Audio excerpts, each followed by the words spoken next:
Staying Alive UK. Share your story. Hello and welcome to the Share Your Story podcast series, a business biography, their story so far. I'm Michael D. Groot and I'm your host. My purpose through this podcast series is to inspire you to take the next step towards your new business venture or indeed develop your existing business even further. I only interview business owners who employ less than 9 employees, and mostly they will be on their own.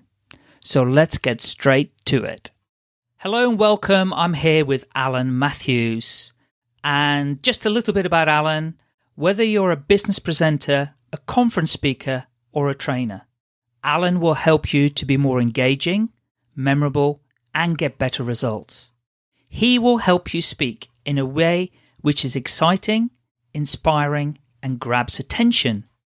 You'll know exactly how to get people to listen, learn, and remember.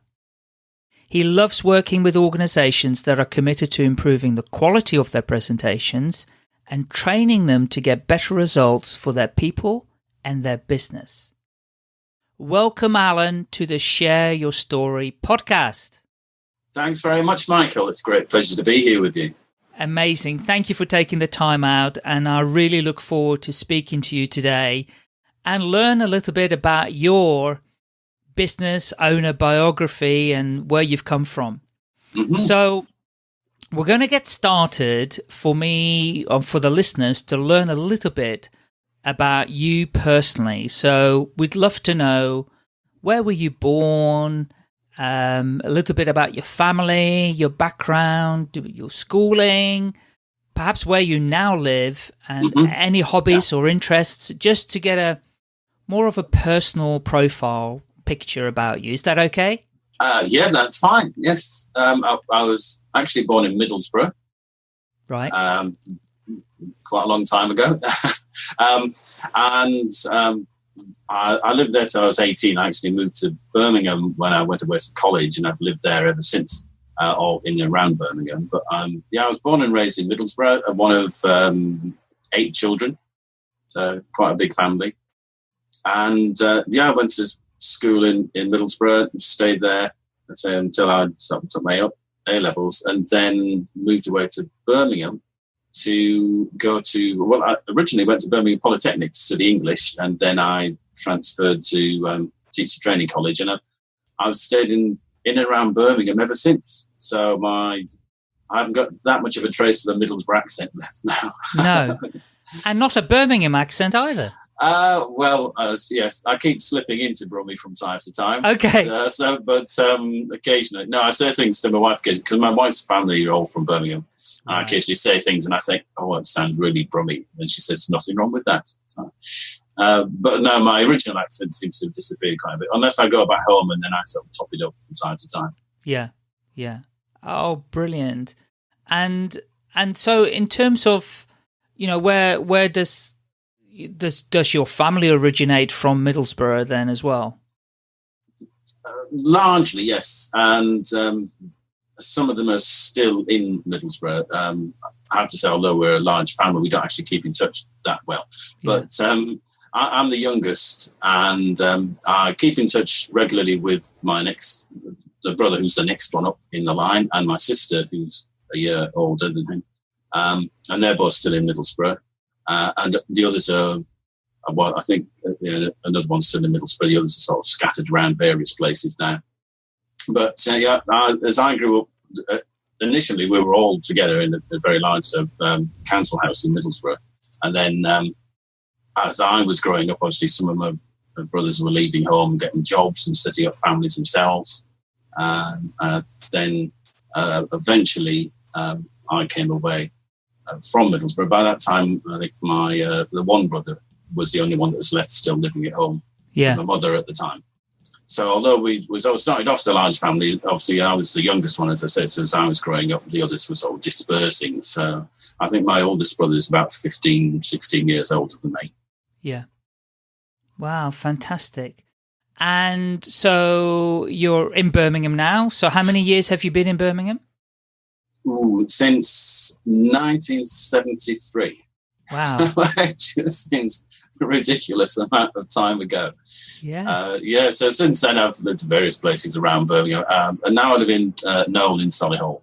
Ah, right. Okay. So would you class that as still being very close to Birmingham, or not really? Well, yes, it's about 6-7 miles out of Birmingham. Yeah. So I still sort of consider that I live around Birmingham. Yeah. That's me. Yeah. And yeah, I just I suspect like most people who come out of Middlesbrough, you don't go back. I don't know if you've ever been to Middlesbrough. I don't mean to be rude about it, but as I've travelled back from time to time just to visit family, but and it's actually I love the area around there as well. But I came away. I was at college in Birmingham, then I started working in Birmingham. Got married and just settled in Birmingham, and my life's been around here ever since then, really. Sure. Brilliant. And so tell us about have you got any remarkable hobbies or interests that would interest people? My main hobby I've always had has been music, really. Wow. I've always been a performer, and in one form or another. So I dabbled when I was at school. I dabbled in amateur dramatics and things, and more recently I've done some stand-up comedy. But ever since I was at school, I've played guitar and various other instruments and played in folk bands and things like this. So ever since I was about 16 or 17, I've gone around pubs and clubs performing music, and I haven't done that so much in the last couple of years because I've just got other things that have come up to take my time. Yeah. But that's often happened. I've had a year or two when I've sort of put it to one side, but I've always gone back to it again. So at the moment, because I haven't played much recently, I'm sort of hankering to get back to practicing regularly and going back out to a couple of clubs again. Fantastic. And is there a particular genre of music you play? Well, I suppose you'd call it generally folk.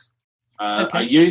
For many years, I used to do very traditional folk music, and played in a couple of sort of traditional folk bands and things with either singers or instrumentalists. So I used to play the guitar, I played the mandolin, I played a thing called the bodhrán, which is something like the Irish drum that you see, sort of circular drum. Yes. At one time I played in a band where I played that, and there was a hurdy-gurdy player and somebody who played the Northumbrian small pipes, and we played together for a couple of years.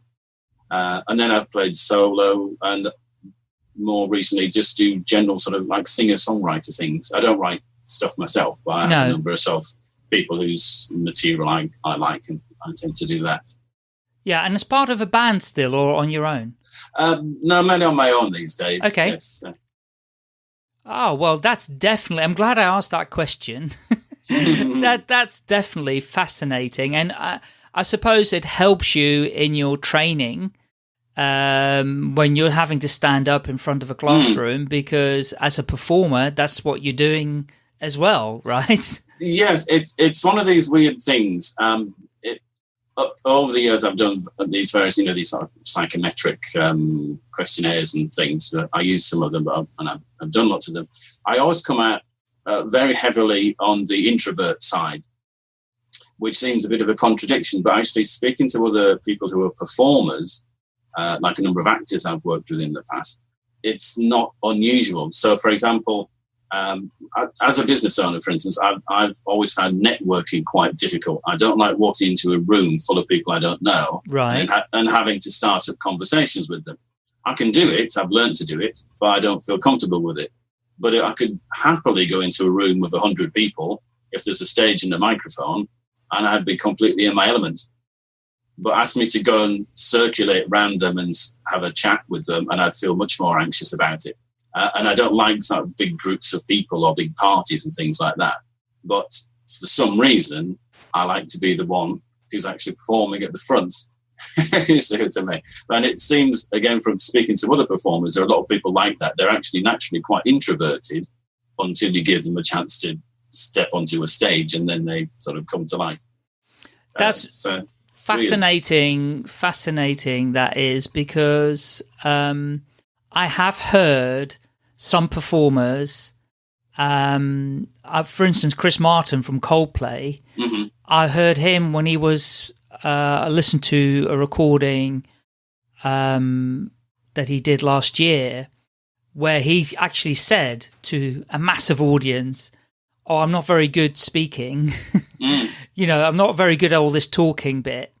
But he can do all the performing and jumping around the stage and creating a fantastic performance, but he doesn't like the talking bit to people. Yeah, that's so, right. And that must be a part of that introversion as well. So, yeah, that's really interesting. And of course, you do get that a lot with people in business as well. So, yeah, and I bet you find those people as well when you're training them. And so actually, before we get on to that, let's get into the business side of things. Thank you for the background. That's really helpful. So the first question is, and this is always quite interesting, is what was your first job, and how did you find that job, and how did you get into it? My first job was as a primary teacher. And as I mentioned, I came away to Birmingham. I originally studied English, and then decided after a year that I wanted to be a primary teacher. So I transferred to a teacher training college, which is in Edgbaston, and I did a BEd degree there. And so my first years really in work were as a primary teacher. So I taught junior and infant children. And then after a few years, I specialised teaching English as a second language to 4 and 5 year old children in various parts of central Birmingham. Right. And then after about 8 years in teaching, I had a year out when I went to Birmingham University to study an MEd. I did an MEd in philosophy. Right. And then I taught for a little bit longer, and then I had a complete change of career after that. So my first sort of 8 years or so were basically in primary teaching. And did you enjoy it? I did, but I always felt that I would do something else at some point. I didn't know what.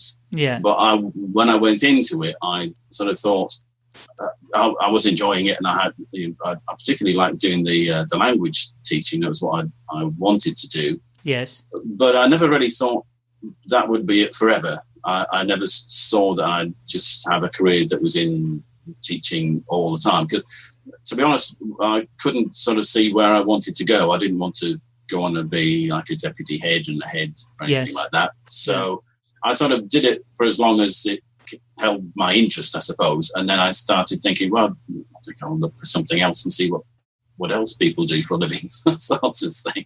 Yes. Wow. And where did you go from there? Well, the weird thing was I went from there to the Inland Revenue. So I moved from being a primary teacher to a tax inspector. One of the things that if you go to teacher training college, as opposed to a university, for instance, of course, they don't have a careers department because they don't assume they'll need one. No. They assume you've already decided what your career is going to be. Of course. So they don't give you any career advice unless you're really bad at it, I suppose, in which case they might advise you not to go into teaching. But yes. Other than that, so when I went to Birmingham University to do the MA, of course, they've got a big careers department. And at that time, I was thinking, I wonder what else I might look at. And I had a chat with somebody there and looked at some material, and it seemed that one of the common escape routes, if you like, from teaching was to go into the civil service. So I started looking into the civil service. And for some reason, the sort of the aspect of being a tax inspector seemed to appeal to me at the time, because I quite fancied something where I could retrain and learn something completely different.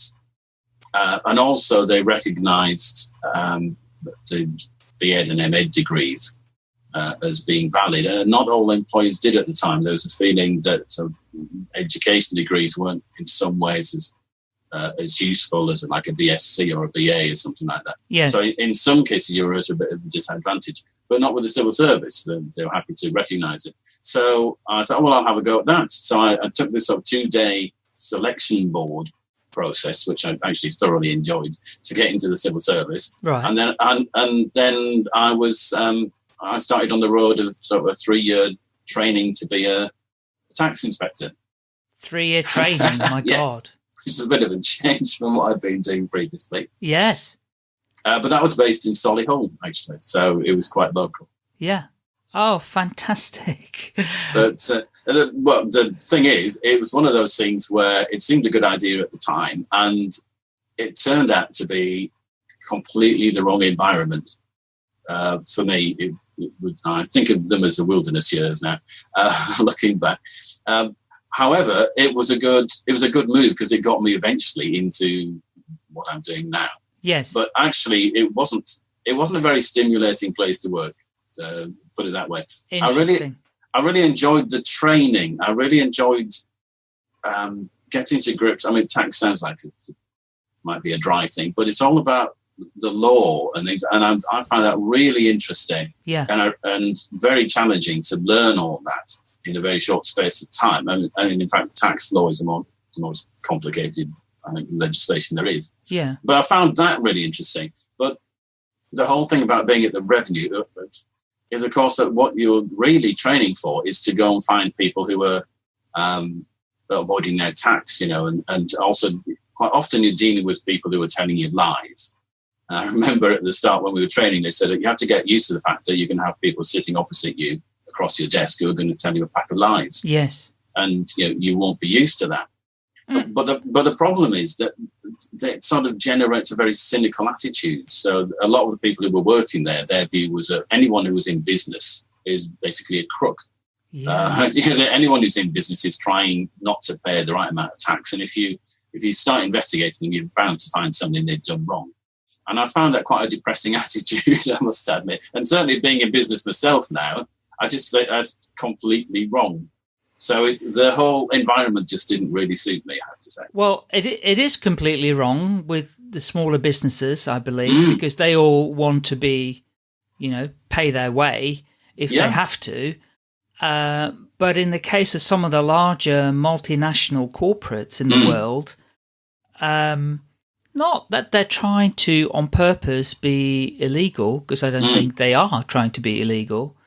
But they have very clever lawyers who know all the different laws of tax and are able to circumnavigate it somehow. Well, in fact, that's exactly where I went next. Right, yeah. Because I left the Inland Revenue and I joined the firm who are now known as Deloitte. Yes. At that time, there were what they called the Big 8 accounting firms, and I joined what was then called Touche Ross. Right. Over the years, they've reduced. I think there's now the Big 3. And it's now Deloitte is one of the big accounting consulting firms. And I actually joined them as a tax consultant. So part of my role then was working with companies and other smaller businesses, advising them on how to reduce their tax liabilities. Yes. And at the time, that was a big leap for me because it was the first time I'd ever left the public sector. Because I'd been in education, I'd been in the civil service, and this was the first time I'd actually joined a private organisation. So it seemed at the time like a big jump, and it was quite a scary thing. And I must admit, I spent about maybe 12 months really struggling with the new job, trying to work out what the job involved and things, because the interview process was actually quite brief for that. And I think on both sides, neither of us quite knew what we were taking on. I'm not sure I understood exactly what the job was about when I took it on, and I'm not sure they exactly understood what I was about when they took me on. And I think we both sort of spent about 12 months sort of circling around each other thinking, have we made a big mistake? It eventually worked out. But funnily enough, as you said, that's what I was doing then, advising people how to pay less tax. Right. Which isn't a very popular thing these days, obviously. But no. That's what we were doing. Oh, incredible. What an interesting background in terms of having... I think the move from being teacher to become a tax inspector is a very, very brave transition. That's yes. really Well, incredible. it could be brave, could be foolish, you might say. But and in fact, to sort of bring it full circle, what I did then was eventually, because of course I'm involved in training now. Yes.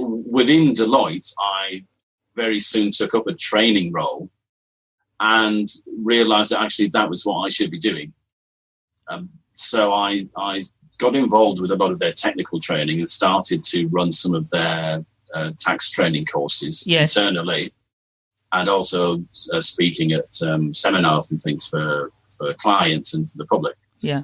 And realised actually that was still my strength. My strength was in training and helping other people understand the complexities of tax law. And I had a gift, fortunately, for taking really dry and complex information and converting it into something that was interesting and people could understand it, and which is what I help other people to do now. Yeah. And also, to be fair to Deloitte, they realised that was my strength as well, and that's what I should be doing. So I did then transition from tax consultancy into training, and at one point I was head of the corporate training in the UK, and then after a while doing that, I moved into what we now call the soft skills side of things, doing management and leadership training, and sort of professional development. But that's how I ended up getting back into training. So I sort of went from the teaching side. I went through this whole sort of technical thing of learning about tax and advising and consulting, and then realised that actually the best job for me was to pull the two things together. So I then became a trainer. So I was using my teaching skills with all this new information that I'd learned. And that absolutely suited me down to the ground, because I had misgivings myself that I was spending all my time, to be honest, helping rich people become richer, which didn't, again, particularly suit me. No. And I thought, this isn't really what I want to be doing. And so I transitioned into training, and then I was much happier because I was working to my strengths, and also I was helping people develop their own careers. So rather than just helping big companies save money, I was actually helping people develop their careers and develop professionally and personally. And that is what I found not only my strength, but that's what my real interest was. So that's why I've spent all the years since then actually involved in training and set up my own training business as well. So that sort of transition brought me almost back full circle, as it turned out. That's fascinating, though, because you obviously were attracted to the teaching vocation, started with younger children and then ended up with adults in terms of teaching and training, because really, you know, teaching is teaching, doesn't matter what you call it at the end of the day. No, there's a lot of similarities. Yeah, and you were really born to be doing that from the right on the outset, but it was interesting how you had to go through the whole tax bit before you got to adults. Absolutely, yeah. And train them. Yeah. So absolutely fascinating. And I'm actually looking, whilst we're talking, I got your LinkedIn profile up, and there's something really interesting which you may not even realize. And it said that you were obviously primary teacher 8 years, tax inspector 13 years, tax consultant, and then the full-time trainer, head of skills, etc. 13 years. And your own business has just gone over by 9 months. That's right. On the 13 years. Yes. So we'll talk about this in a minute. I want to know if you're having itchy feet or not. Not at all. But I did realise it when I went past the 13-year mark, which I think was the end of May, the end of last year. And I suddenly thought, I've been self-employed as long as I was involved in tax at Deloitte, and I thought, where did that time go? Incredible. So now this is the longest I've ever done anything. Yeah. If you see what I mean. Yeah, that's right. Yeah. But which is, comes as a huge surprise to me, because actually, well, we'll come on to this in a minute. Actually, I never intended to be self-employed. It was never anything I set out to do. No, of course not. Initially. And yet it's turned out to be, well, not just the longest thing I've done, but I'd say the best thing I've ever done. Yeah. So if I hadn't got involved in all those other things and gone through some of that, I would never have actually ended up where I am now. So I'm very grateful for it. Really. Absolutely. And everybody always says, you know, you go through these stages in your life and career, and you wonder why you're going through it at that particular time. And now you know why, once you're finally there. Yeah. So then my next question is, what happened? What was the main motivator then for you deciding to run your own business? How did that come about? It was because of changes that took place where I was working, basically. I designed, delivered, managed a lot of training programs, and therefore worked with a lot of external trainers who we would hire to come in and run training courses in the same way that I do now, personally. And I was still delivering a lot of training, which, as I said before, was working to my strength. However, we went through, I suppose, a reconstruction, you would say, as we do quite often. We took in a lot of new people from a different firm. And some of those people came into what was then the sort of learning and development department and just changed the whole way it was being run, changed what I was doing. We had differences of agreement about how the training should be carried out. And there were a number of us, like myself, who were essentially full-time trainers and fairly senior people who'd been there for quite a long time.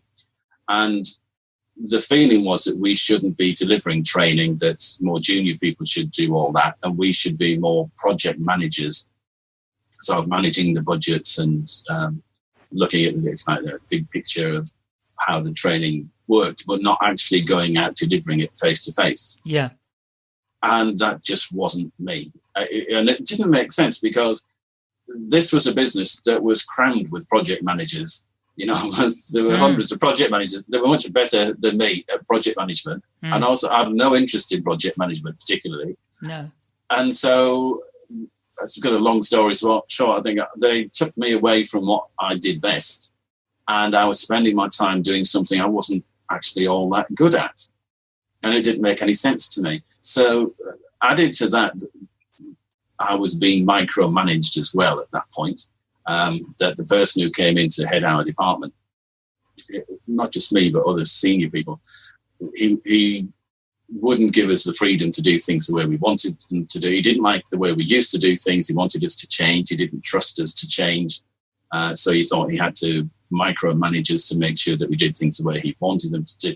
And actually, I think within about 12 months, most of the full-time trainers who'd been employed there actually had gone because they couldn't stand it either. And at that point, I started to think it was one of the... I've been fortunate there haven't been that many times in my career where I've, you on a Sunday, you're sitting there dreading Monday. Yes. But this was one of them. And I moved from doing a job I absolutely loved and had no thought at all about moving from. I would happily have done that for the rest of my career. So suddenly, dreading Monday morning, I would open my computer and I could feel my chest tightening straight away with stress. I was thinking, oh, what am I going to find now? And I thought, this is no good. I can't put up with this. Yeah. So that's the point at which I actually started to explore being self-employed. And at the same time, I registered for a course to train as a coach as well. So I did a 12-month coaching course. And doing that as well gave me an idea that perhaps there was something I could do outside Deloitte, that maybe I could actually set up a business for myself and make a living doing something in training and coaching for myself. And I spoke to some of the other trainers that we used as well, and I knew that they made a living and they were quite successful, so I knew it was a possibility. And that's why, in the end, I decided to take the plunge and set up my own business. Not that I'd always wanted to set up my own business or anything, but it was more to escape from a situation that I just couldn't put up with any longer, really. And the thing is that, as I was said, that I thought initially when I moved from the public sector to the private sector that was a bit of a risky jump. Yeah. But actually giving up an extremely well-paid job with all the benefits and everything and launching myself into self-employment, that certainly was a risky move compared to the other one. I mean, obviously you had a huge amount of pain at that time. because you didn't feel it was meeting your passion, and this is what happens to all of us, if we're in a job and we get to a stage where we're just no longer enjoying it. And actually, the thought of having to look for another job somewhere and potentially also continuing to be unhappy and stressed means that we decide perhaps we should do something on our own. And that, when that happens, nothing can stop you from moving forward, I believe, with that idea. But it is still hugely risky. So yes, it is. But I think so. What happened at the time, and this is why you make these decisions sometimes, is suddenly I decided that freedom was really important to me. Yeah. Whereas before I would probably have said job security or something. Suddenly I got to a point where actually the freedom to make my own decisions and manage my own career was of paramount importance. Yeah. And that's what drove me to take the risk, if you like. Obviously, I also had to weigh up financially, does it look like it might make sense? Sure. But that's what pushed me. And also, as you said, the restriction of thinking I'm not fulfilling myself at all here, and this isn't going to change. What I'd done previously at Deloitte was actually, with their blessing in a sense, managed to create a job that really suited me. It wasn't the job that I joined for. No. But both parties managed to get me into a job where we both benefited hugely. Yeah. And that had gone, and it wasn't going to change back. And as I say, at that point, I realized actually the freedom to manage myself was the main driving force at that point. And that's what tipped me over to be willing to take that risk. Brilliant. I love it. I love it. So, and that's when Alan Matthews Training was born. Mm-hmm. So obviously your main purpose is helping people in the presentation, speaking field. But I'd love to know what were some of the challenges that you have faced in your own business. But I want a balanced view, so also share with us what were some of the highlights in the last 13 years and 9 months. Well, I think that in some respects they're the same. The challenge, I talked about the freedom, wanting freedom to manage your own career and your own business. When you are self-employed, you can be whatever you want. You can reinvent yourself. You can do whatever you like. That's one of the huge freedoms. It's also one of the biggest challenges because Friday you're in paid employment.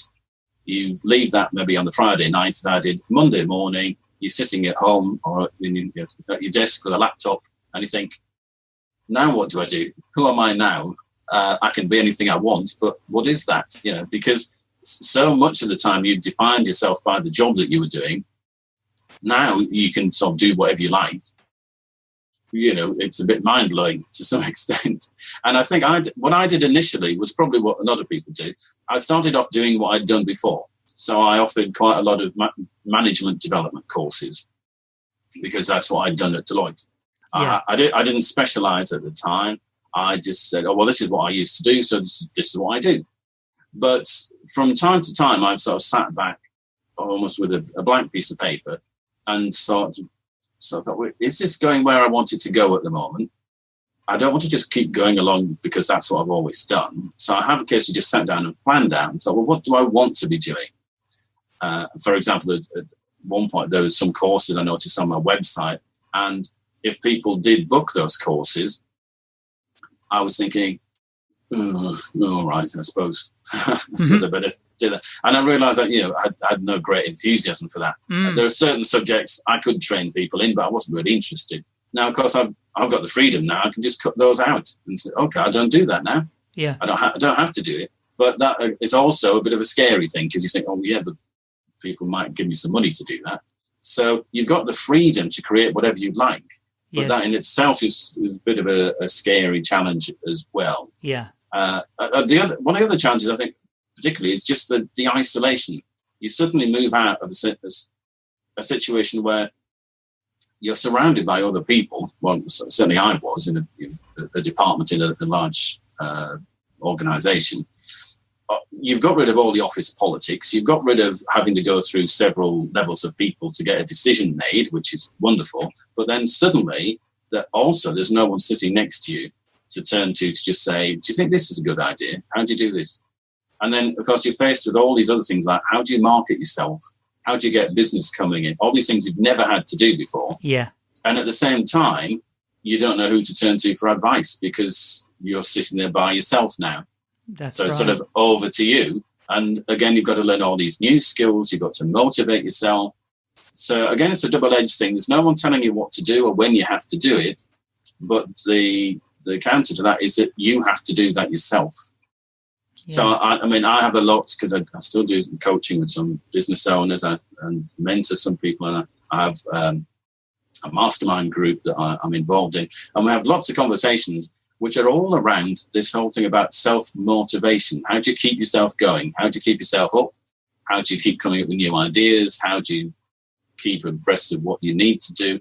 Because when you're by yourself, you've got to find people who can help you with that. Yeah. Whereas when you're in corporate life, that's almost taken care of. So that's part of the excitement and the thrill of running your own business, but it's a huge challenge at the same time. I think you've summed it up beautifully because, it's a challenge and it's also a highlight because you're free to decide what you want to do, when, how, because you're only answerable to yourself. So, even if you're in a smallish team, you can pretty much get a decision made fairly quickly. Whereas in larger organizations, of course, if you have an idea and you want to change something, then it's much harder. Yes. And there's usually, a board of directors that needs to approve any kind of change. And it takes a lot longer. It could take 6 months before something gets changed when by that time It's all kind of fizzled out. So, yeah, I thank you for that because that's a really interesting way of looking at it. The challenges are also highlights. Okay, so with your business now, having been 13 years and 9 months young, is there a particular direction you want to go in, or have you got a vision for your business in who you perhaps want to attract or how you want to grow, or is there something there beyond where you are today? My vision, what's happened more recently, I suppose, as I said, I started off doing general management training, and partly from a marketing point of view, I started to narrow the focus and work more on, I do mainly now, I train the trainer courses, presentation skills courses, and I still do some work with small business owners, helping them if they need to talk about their business, like at networking events, help them develop a clear marketing sort of mini marketing message, I often call it, or people who have to go and give speeches. It's partly from a marketing point of view that creates a niche and a specialization. But it's also that over the years, as I suggested, I've tried to cut out the things that I don't really want to do, the things I have less interest in. Yeah. So my vision now really for the rest of the business, I don't have any great financial goals particularly. What I want to do is I want to keep helping people through my own experience and helping other people develop and get that reward from seeing other people learn and helping other people take shortcuts, really. I think going back to my teaching days, I've always had this thing of as soon as I've learned how to do something, I have this I want to go and show other people how to do it. To say, oh, look, you could do this. It would save you months if you knew this. So I want to go out and share that with other people. So my vision really at the moment is to just keep doing what gives me a lot of satisfaction and to work with clients who I get a reward from working with. So in a way, I suppose I'm quite fortunate at the moment that I can be quite choosy in a sense about who I work with. I'm doing some great work at the moment, for instance, with Sheffield Council, with a lot of social workers up there, which I'm absolutely enjoying because they're wonderful people. Yeah. And they do an incredibly difficult job. Yeah. And I'm helping them learn how to deliver really interesting workshops, because they run workshops for people like foster carers and adopters, and workshops on child protection and things. So I'm working with them to help them make those workshops more effective. So I feel that I'm getting a lot of satisfaction. I'm working with the public sector again, and I'm working with people who are just doing a really difficult job. And if I can help them make that job a little bit easier and more effective, then I'll get a huge amount of satisfaction from that. So my vision really is just to work with people where I can get a lot of satisfaction back from working with them and see some results that I'm really helping them. Same with small business owners. If I can work with some small business owners and say, look, I've been doing this 14 years. It's not that I've got all the answers, but I've struggled with a few things. I can help you take some shortcuts. I'm delighted to do that, so I can see other people reap the benefits. And I suppose that's just the vision I've got, to keep doing that and keep developing myself and learning new things myself as well. What I love about that is the focus on you enjoying yourself. Yes, you know, if that, everyone should have that in their mission statement. Yes, yes. Do what I enjoy doing. Yes. Because very often we're pushed into having to do stuff for necessity, and we forget about the bit what we truly enjoy. And yeah, I love that, and thank you for sharing that. So we're nearly at the end, Alan, and thank you so much. It's been fantastic to hear your journey and your story so far. And there's just one thing would love for us to kind of pick your brain, and that is, if there was one bit of advice you would give aspiring business owner, what advice would that be? And you can be as weird as you wish to. But I think, for people that are listening out there that are, fed up in their jobs, and they have this idea of starting their own business, but they're afraid, just give them that one bit of advice, even if they've decided to get started, Well, I think generally it's what we've been saying. Pick something that's going to give you satisfaction, that you'll enjoy doing, that fits in with your own values as well. Because if you're running your own business isn't easy. You've got all the freedom and things, but so you've got to work hard at it. You'd have a lot of self-doubt. You'd have a lot of times where you struggle to motivate yourself. You need to be doing something that really gives you that satisfaction and that buzz, or else it's going to be a real struggle. But the other thing I think I would just say, once you start running a business, one of the things that I know I've struggled with, and various other people, is to avoid what we call SOS, shiny object syndrome. It's very easy when you start running your own business to get distracted by the next thing. So it might be, particularly with marketing, people are always pushing things to say, oh, this will transform your business. So you start doing something, and then you suddenly, I need to look at social media. Oh, I need to look at, video or technology. Or someone recently said, oh, Periscope's the next big thing to use. And I said, is it really? And that seems to have disappeared again now. No one's talking about it. Oh, no, you should be doing blogging. No, podcasts. Podcasts are the thing to do. And what? I'm supposed to do all of these things. So remember, SOS is a distress signal. So shiny object syndrome. If you start to suffer from that, you need to sit back and think, no, I'm not trying to do everything, because actually there is no silver bullet. There's no one thing which will transform your business, but you will start to come across all these things where somebody says, oh, do this, and that your business will change overnight. Nothing changes your business overnight. Your business will be successful if you do what you value doing, you're clear about who you want to work with, and you find a number of things that you can do consistently that will help you get in front of potential clients.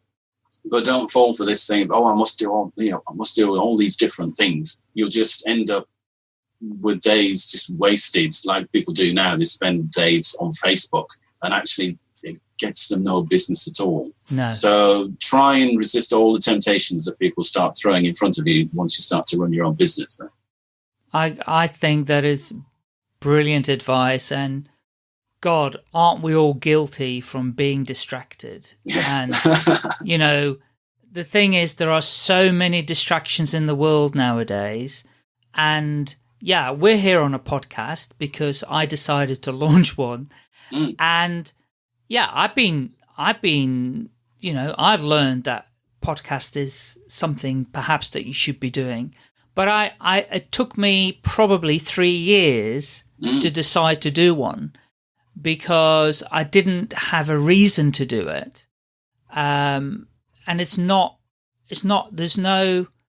a reason to market my own business, but it's a reason to help other people. I want to help other people be brave, quit their job and start their own business. Yes. Yeah. Because how liberating it could be. And after all, it's the biggest sector in the world is, small businesses. So, but I love the SOS, shiny object syndrome. There are so many people promoting that.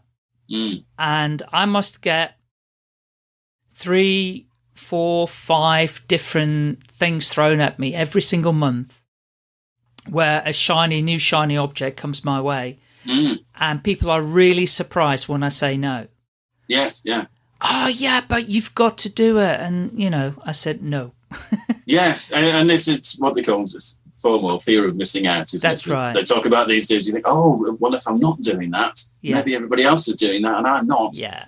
But no, just, find a few things that you can do that suit your personality as well, and do those consistently, and you'll see results then rather than chasing everything. Don't forget all the people who are offering you these things. That's their business. These are internet marketers, a lot of them. They're very good at doing that. So they're very good at hooking you, but that's how they make money. It's not how you're going to make money most of the time. No, they're very good at it. Alan, it's been brilliant speaking to you. It's been a pleasure. Thank you for sharing it. Now, please share with us, where can people find you? Either a website, are you on Twitter? What's the best place for people to connect with you? Yes, my website is alanmatthewstraining.com. Yeah. And there are loads of articles, blog posts, video clips and things on there if people want more information to help them with their presentations and training. They can sign up for, I send out a newsletter every week with 2-minute training tips and 2-minute speaking tips. Yeah. Or they can catch me on Twitter. I'm at Alan Matthews 11. Okay. Or they can find me on LinkedIn. Again, I post regularly on LinkedIn with lots of articles and things on there. So those are probably the best ways for people to get in touch with me. Well, I'll have all those details in the show notes anyway. So if people look on iTunes or anywhere else, they'll see those details as well. Alan, thank you so much for joining us. I wish you success for the next 13 years. Thank you.